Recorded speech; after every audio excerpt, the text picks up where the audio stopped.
We have infuriating scheduling. We'll always give you filler. And if you want more Fate of the World stuff, we'll always keep you waiting. That's why the fandom of this show is so frustrated by Garnet, Amethyst, and Pearl, and Stephen. Just made that up on the spot. It's terrible, isn't it? Yeah, man, do I have a love-hate relationship with this show. It's so all over the map with the different kind of emotions I have about it. It's not a show I'm ever going to give up on and just not watch anymore, because the Fate of the World stuff, the main storyline of this show is so good, and I so care about what's going to happen at the end and how they're going to resolve things. And also, it's so sort of visually stunning that I can't help but carry on watching. It's just that sitting around waiting for new episodes, and then a lot of the time when you do get new episodes, a lot of them are just filler. That's the infuriating thing for me. This show, I wouldn't say it has too much filler. It just has too much bad filler. And also sort of a lot of consecutive kind of filler. You look through the list of the episodes, it's like filler, filler, filler, one after the other, relentlessly.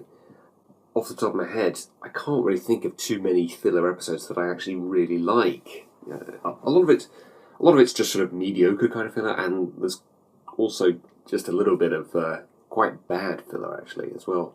It's I'm kind of sort of puzzled as to why there are so many YouTubers out there that make these vlogs for every single episode of this show, because this isn't a criticism really, but there are just a lot of episodes of this show where there isn't really anything to say.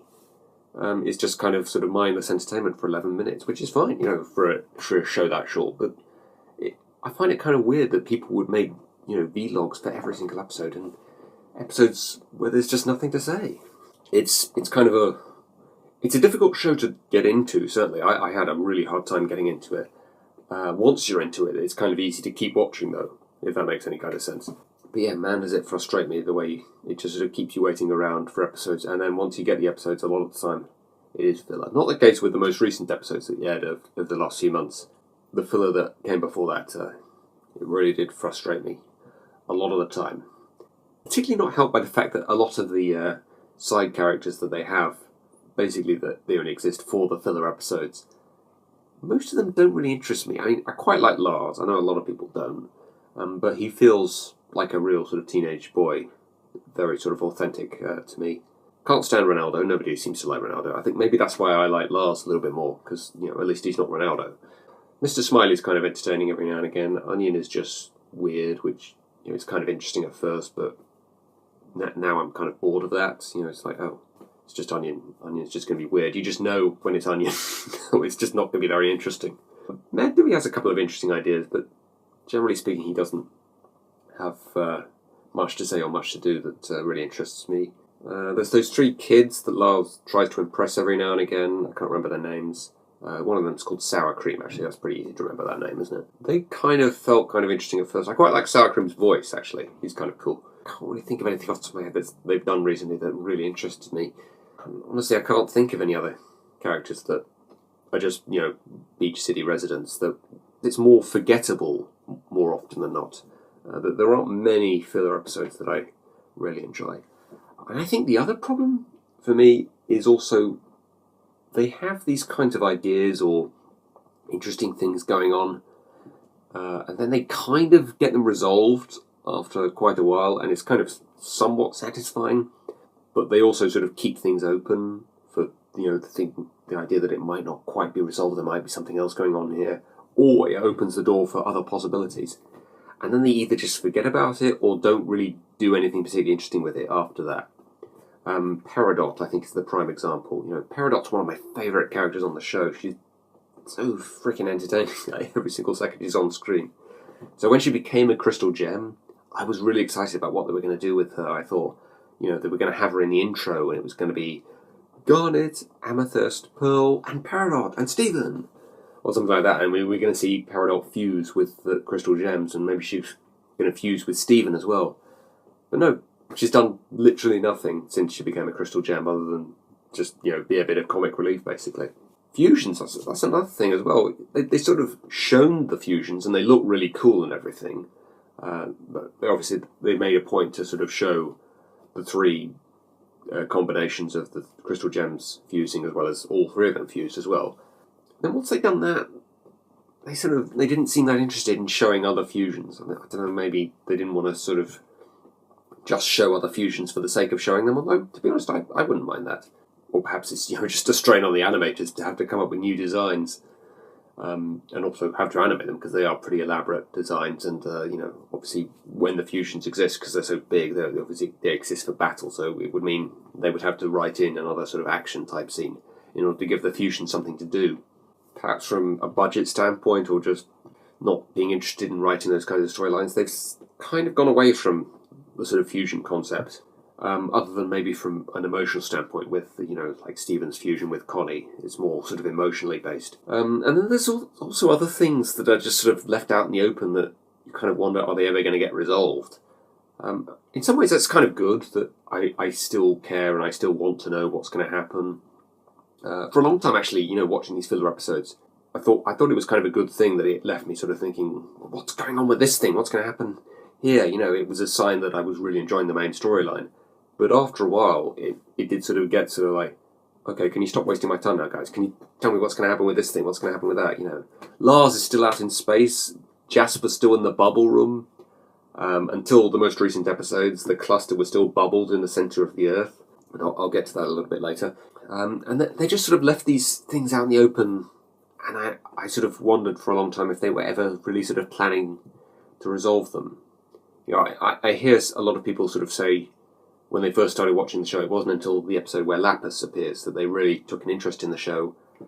And, the whole experience of watching the show doesn't really change from that point on. It's a lot of just sort of trudging through sort of mildly interesting kind of storylines, things that are kind of somewhat interesting, but then suddenly this really big, interesting thing happens. You're like, oh, blimey, this is really good. This is really kind of interesting.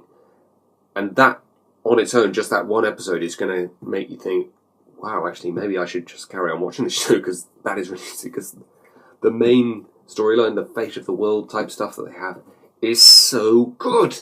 So why does it just become this sort of more mediocre, run-of-the-mill kind of kid show for a lot of the time?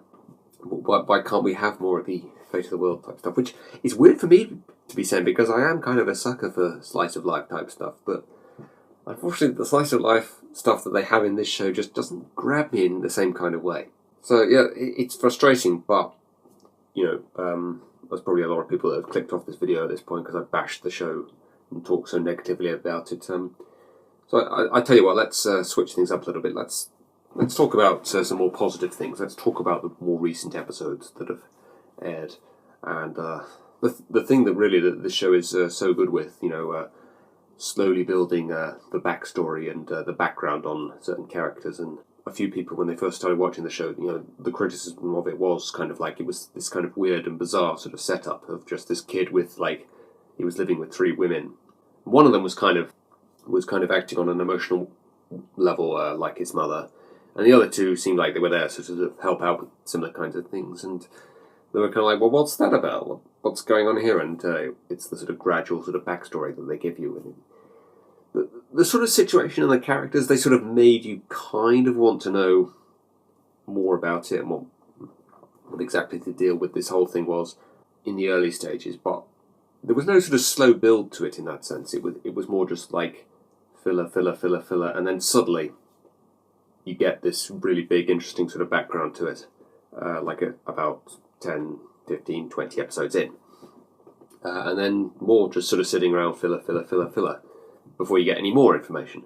But the information that they actually give you in these background flashback episodes, really interesting sort of slow burner, slow builder to the big reveals that they give you then after that really, by that point, really mean something quite important. The reveal, of course, that Rose was actually Pink Diamond, which, when I first heard it in the episode, I was actually kind of confused by, because I was like, okay, so are we saying that Rose is actually two gems? Is it possible to be two gems or something?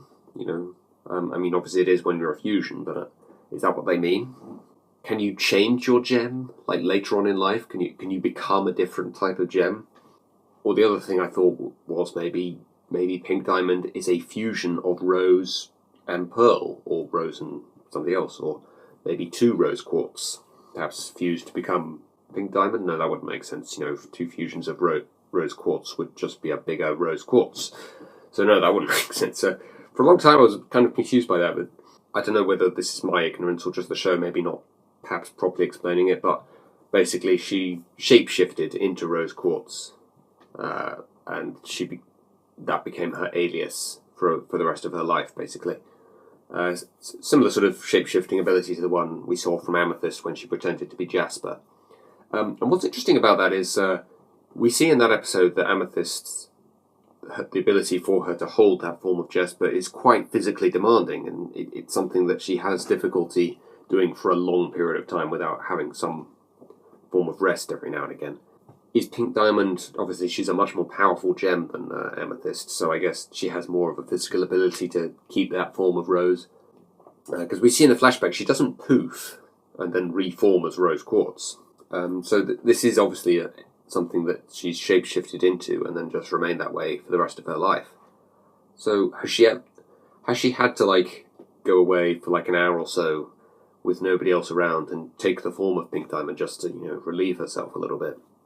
Or is she just able to keep the form of rose quartz for the rest of her life without difficulty because she's a diamond and that's just something diamonds can do? So I'm interested to know a little bit more about do the diamonds have different kinds of abilities?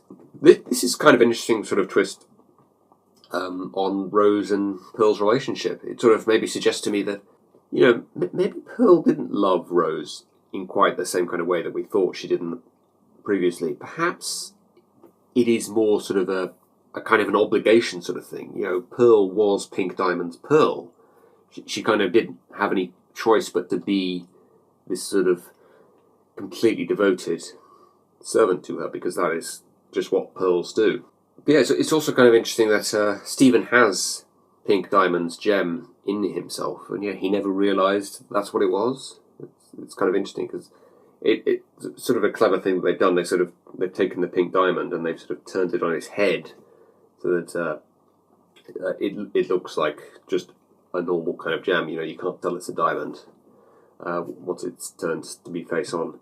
So Stephen presumably doesn't realise what shape the gem inside himself actually has. He has been Pink Diamond, or had Pink Diamond gem all along, and yet he didn't even know it. Rose turned into Stephen when she gave up her physical form, but Stephen doesn't remember any of what Rose did. It's kind of interesting. Again, it's another thing I'd be interested to see them explore in one of those flashback episodes. I think flashback episodes, you could definitely describe them as filler, but those are definitely filler episodes that I really do enjoy. Just make that clear. There is filler that I enjoy in this show. I'm perfectly fine with filler. There's just a lot of filler I don't like. And then they bring back the cluster, of course, with this most recent set of episodes that they add, which I was kind of interested to see. It's like, oh, okay, here's something that has been left unresolved for quite a while, and they're going to bring it back. Then it gets resolved in kind of a very sort of quick and cop-out kind of way, you might say, of just the cluster's okay. It's in control of itself. It's not going to go ramping around, like some kind of monster or anything. It actually sort of is aware of itself and what it's going to do. And I guess it's aware of what Stephen and Peridot did in helping it out by bubbling it. Presumably just for that reason it's decided to take their side. And then it just goes back into its bubble, which sort of makes me wonder, is it just going to remain bubbled for the rest of the series now? Or are they going to bring it back in the finale or something, and Stephen's going to be like, ooh, the cluster can help us out with this battle or something? Kind of a little bit of a cop-out, but also at the same time, the writer's sort of saying, we need some sort of big thing here to help out Stephen fight the diamonds here. Oh, I know, how about we just say that the cluster now is on their side? It seems almost like a little bit too convenient, almost, that, without them even knowing what the cluster's going to do, they just unbubble it and bring it out, and it just happens to be on their side. So was that maybe the only reason the cluster storyline was created, just as this thing to help them out when the diamonds actually came to Earth? It was pretty cool seeing them fight, though. Yeah, I really like that. It's like such a cool sort of idea. Giant arms arm wrestling.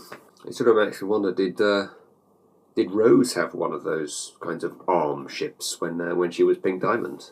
And if she did, then where is it now?